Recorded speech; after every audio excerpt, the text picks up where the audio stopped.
도나도나 뭐니돈나 시작하겠습니다. 인사 잘 해주세요. 안녕하세요. 베스트웨게 법인 조이스 고입니다. 안녕하세요. 선은선의보험의 선우미숙입니다. 안녕하세요. 파이닐 부동산 조앤리입니다. 안녕하세요. 조이너스케어 대표 최윤숙입니다. 오늘 할 얘기는 우리가 소비자 물가 지수, 이제 영어로 CPI라고 줄여서 말하는 것에 대해서 얘기를 해보려고 하는데요. 코로나 기간을 지나면서 막판에 막 이자 오르고 그게 CPI 때문이다 이런 얘기를 우리가 했어요. 저희가 영상에서도 하고 이게 굉장히 이자에 영향을 준다고도 했는데 갑자기 근원적인 생각이 드는 거예요. CPI가 뭔가? CPI를 도대체 어떻게 계산해서 사람들이 얘기하나? 이제 어떤 바스켓을 정하는 거예요. 그죠? 소비자들이 사용하는 물건들. 그리고 이제 말하자면 많이 사용되는 것들. 그게 푸드가 될 수도 있고 여러 가지. 그럼 거기에 이미 리스트는 정해져 있어? 이거 리스트는 하겠다? 정해져 있고. 그러니까 쌀, 라면, 고기 이런 식으로? 그렇지. 그리고 렌트가 정해져 있고. 퍼센티지를 해서 이제 weighted average를 내는 거죠. weighted average. 그러니까는 캐러고리들이 다 이거는 자동차 계열, 그다음에 음식, 그렇지. 그리고 의류 이런 식으로 다 캐러고리가 정해졌고 거기에 이제 렌트를 하나 집어넣는 게 주거용으로 서비스도 집어넣고 있고 메디컬 서비스도 비용도 있죠. 있고 그렇죠. 메디컬 그래서 이제 비용도 있고 평균적으로 다 트랜스포테이션도 있고 계산을. 근데 그래서 그게 중요해지는 거죠. 왜냐하면 지금 웨이리로 레이스를 했다. 그렇게 했잖아. 그러면 중요도에 따라서 그렇지. 퍼센트를 따로 잡아서 계산을 한다는 뜻이잖아. 그러니까는 아니 어떻게 렌트비하고 콩나물 가격을 같이 평균을 낼 수가 있어라고 없지. 생각을 한다면 그게 중요도와 가격에 따라서 퍼센트를 정해놓고 시작한다는 거잖아. 그치? 얼만큼을 차지한다 이렇게. 그 베이시스 에버리지가 있어가지고 우리가 이제 예를 들어서 이제 베이시스로 사용하는 이어의 밸류가 있고 그리고 나서 이제 우리가 이게 한 달에 한 번씩 나오잖아 CPI 그죠? 그러니까 그러면 CPI를 한 달에 한 번 것으로 하는 거 그 전 거와 비교하는 게 있겠고 예를 들어서 annually 비교하는 게 그러니까 2023 1월 하고 지금 2024년 1월 해서 3%가 올랐다고 하잖아. 그렇게 하는 거고 그러면 12월에서 1월까지는 얼마 올렸어요? 0.3% 이렇게 되는 거지. 월별 변화, 그치. 연간 변화. 근데 왜 물가 지수가 높은 거하고 이자율이 도대체 관계가 있느냐? 이제 이자가 올라가면 우리가 이제 돈을 쓰는 게 수축될 거라고 생각을 하는 거잖아. 그러면 사람들이 긴축하니까. 그러면 그렇게 되면 이자율이 내려질 수가 있다는 거고 이자율이 올라갈수록 사람들이 긴축을 하니까 우리가 인플레이션을 좀 잡을 수 있다 이렇게 되는 거죠. 근데 내 생각에 이렇게 인트레스트가 우리가 엄청나게 예민하고 그리고 이렇게 관심 많고 맨날 떠들어대는 이유는 그건 것 같아요. 우리 경제가 세이빙한 돈 때문에 돌아가는 게 아니고 우리가 경제가 돌아가는 거는 크레딧 때문에 돌아가는 거거든요. 그러니까 그 빌린 돈 때문에 돌아가는 거예요 경제가 사실은. 그러니까 돈이 너무 많이 돌아다니는 그렇지. 거고. 그러니까 올리면 그걸 낮추게 되고 더불어 이제 인트레스트가 같이 예전에 팬데믹 마지막 언저리에는 이제 사람들이 돈이 너무 많으니까 돈 너무 많이 쓰고 살려는 사람은 많은데 공급이 안 되고 그러니까 가격만 막 올라가고 그렇잖아. 그러니까 이제 정부 입장으로서는 이걸 좀 이렇게 불을 꺼야 되니까 돈을 좀 걷어들여야 되잖아. 요새는 그런 것 같아요. 그 인플레이션 하면은 그 물건을 사는 값이 올랐어요. 내 나머지 들어가는 돈이 올랐어요. 그런데 사실은 예전에는 그런 개념이 더 많았던 것 같아요. 실제적인 달러가 많이 돌아다녀요.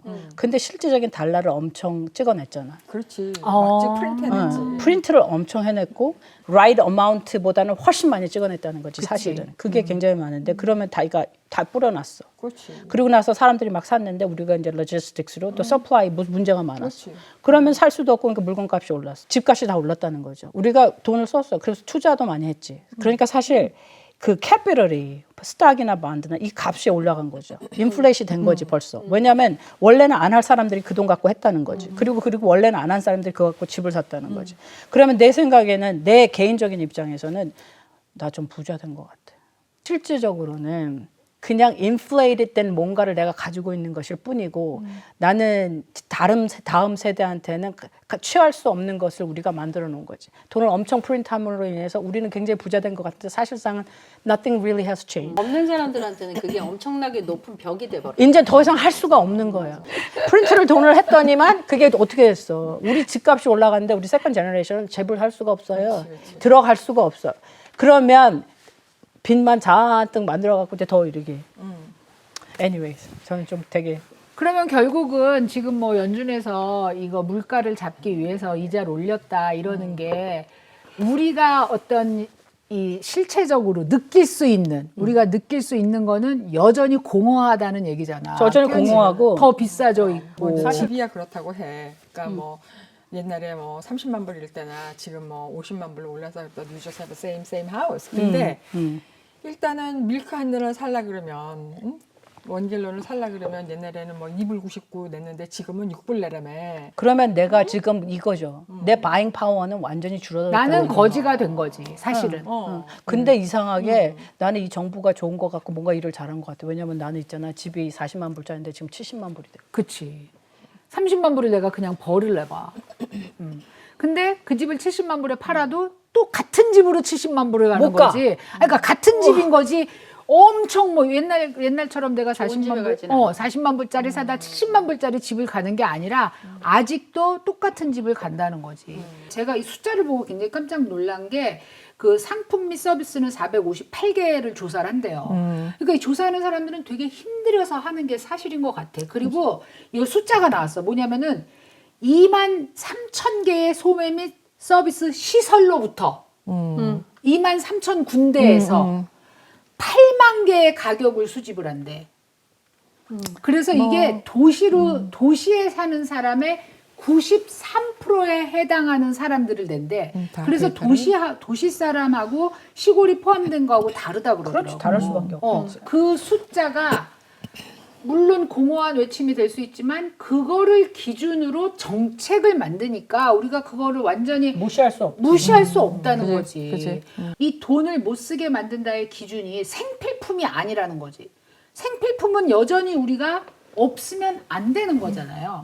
그러니까 이자 올리는 거하고 이거하고의 기준을 우리가 굉장히 실감하기 힘들어요. 왜냐하면 생필품은 어쨌든 사야 돼. 이걸 안 사고는 살 수가 없어. 그런데 거기다가 이자까지 올려놔서 돈도 못 빌리게 해. 돈이 없는 사람들하고 있는 사람들의 간극을 더 벌려놓을 수밖에 그럴 없다. 수밖에 없어. 지금이 크레딧 카드 데트가 레코드 하이거든요. 진짜? 그게 지금 이자가 그렇게 높은데도? 이자가 23%. 돈이 없으니까 그 방법밖에 없잖아. 이 돈을 풀었잖아요. 돈을 풀었는데 그 돈이 어디 갈지를 결정을 누가 해? 페드하고 그러니까 정책하는 사람들이 정책하는 하는 사람들이 거지. 하고. 그런데 페드는 그 멤버가 다 뱅크잖아요. 그렇지. 멤버가 뱅크야.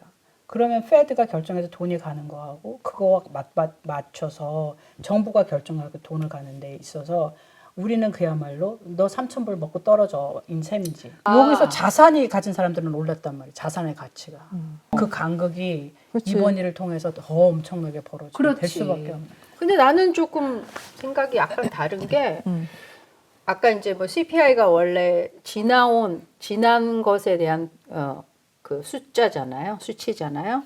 근데 이제 그걸 가지고 정책을 결정하는 사람들의 언니 말은 그거는 맞아. 그 어떤 한쪽이 너무 기울어진 정책을 펴나가는 거고 눈치를 보는 거지. 근데 우리가 이제 그 CPI를 바라보는 우리 소비자나 일반 그냥 퍼블릭 바이어들의 입장에서는 그걸 어떻게 볼 것인가 지금 그 얘기를 하는 거잖아. 근데 뭐 거기서 이제 비즈니스 하시는 분도 있고 또는 그냥 월급쟁이도 있고 그제 여러 다양한 학생도 있고 여러 다양한 직업군을 가진 사람들이 있는데 거기서 이제 우리가 보는 건 나는 이제 내 개인적으로는 경제 지표를 충분히 많이 볼 필요는 있어요. 그러면은 그 지표를 보면서 아 지금 CPI가 이러니까 이자는 안 떨어질 거고 그럼 이게 안 떨어지는 게 어느 정도 안 떨어질 거고 그러면은 거기에서 내가 내고 있는 이자가 있을 거고 그 이자를 킵할 건지 어떻게 할 건지 또 생각을 해야 되고 그 다음에 어느 정도에서 어느 정도 떨어질 건가까지 예측이 되어야 내가 그 다음에 움직일 어떤 방향들이 정해지는 거지. 그러니까 그 CPI라는 것 자체가 가지는 힘이 분명히 있는데, 그렇지. 있는데 그걸 무시할 거는 아니고, 다만 우리가 이제 아까 언니가 말한 장바구니 물가, 내가 물건을 사는 것만이 아니라 이게 프로덕션에 대한 것도 해야 되는 거야. 내 웨이지, 그 다음에 내가 쓰는 크레딧 카드 페이먼트, 어떻게 할 건가의 어떤 그 그림을 자기가 만들어 나가야 되는 거라는. 말하자면 CPI 때문에 영향을 받게 되는 로운을 하거나 예를 들어서 집을 사는데 로운을 하거나 이런 사람들은 그게 그 어떤 지표가 될 수 있겠고 그 중요성이 좀 더 할 수 있겠지만 내가 인베스트먼을 하는 입장에서나 혹은 내 비즈니스를 하는 입장에서는 too late이라는 거지. 프로젝션을 할 수 있는 거가 회사들의 움직임을 보는 게 더 빠르다는 뜻이지. CPI가 의미가 없어요라는 뜻은 아니고. 그러니까 CPI가 이렇게 가져가려고 하는 인트레스트 레이트나 그런 거 차원에서는 그 이제 그러한 그러니까 말하자면 집을 산다거나 비즈니스 이런 거에는 의미가 있겠지만 이제 내 입장에서는 내가 인베스트먼을 하는 입장과 그리고 내가 이제 어떠한 그 요 숏텀 혹은 좀 조금 롱텀으로 봤을 때 어떻게 할까를 보는 거는 비즈니스를 보는 게 훨씬 빠르다는 거죠. 어쨌든 여러 가지 지표도 보고 전쟁 상황도 보고 대통령이 누가 되는가에도 관심을 갖고 그럴 수밖에 없습니다. 그리고 머니돈나를 열심히 보고. 아 진짜 우리 아니 저희 머니돈나 보고 지식이 늘었다는 분들이 굉장히 많으세요. 아무것도 모르고 살다가 많이 배웠다. 저희가 아는 한도에서 모든 걸 그러니까 전문적으로 일하는 분야에 대해서는 모든 걸 털어놓으려고 노력하고 있으니까 많이 봐주세요. 오늘 시청해주신 돈나님들 감사합니다. 감사합니다.